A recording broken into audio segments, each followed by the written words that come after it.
नारायण राणे के बयान से नाराज हुई शिवसेना ने राज्य भर के साथ उल्लासनगर में भी नारायण राणे के खिलाफ उग्र प्रदर्शन और विरोध प्रकट करते हुए शिवसेना ने उनके पोस्टर्स पर जूते बरसाए हैं। आइए लेते हैं पूरी खबर। केंद्रीय मंत्र्याकडून एका सुसंस्कृत राज्याच्या मुख्यमंत्र्याबाबत जी ती काय भाषा आलेली ती अतिशय निंदनीय आहे। त्याचा जेवढ्या तीव्र शब्दात तिरस्कार करावा तेवढा कमी असणार। नारायण राणे ही व्यक्ती कशी आहे काय आहे अख्खा महाराष्ट्र जाणतो।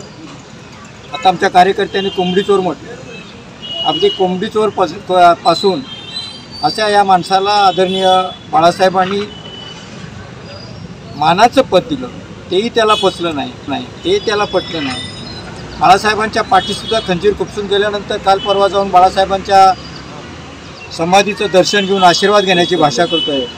त्याची लायकी काय आहे अख्खा महाराष्ट्र, सुसंस्कृत महाराष्ट्र बघतोय।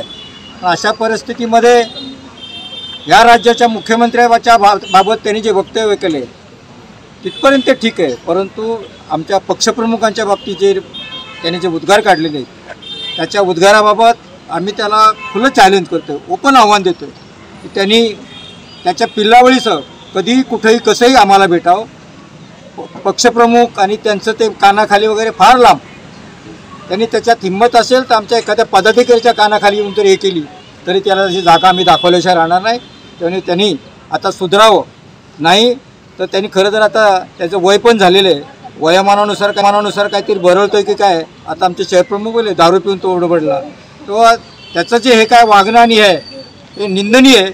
आणि आता आमचे कोकणातले खासदार माननीय विनायकराव साहेब बोलले की आम्ही पंतप्रधानांना कळवणार आहे की अशा मंत्री केंद्रात असणं हे केंद्राचं सुद्धा अतिशय लाजिरवाणा प्रकार आहे। तेव्हा त्याचा ताबडतोब राजीनामा घ्यावा आणि त्याला लात मारून परत महाराष्ट्रात हाकलून द्या, मग आम्ही त्याला कसं पळवतो ते त्यांनी बघून घ्यावं।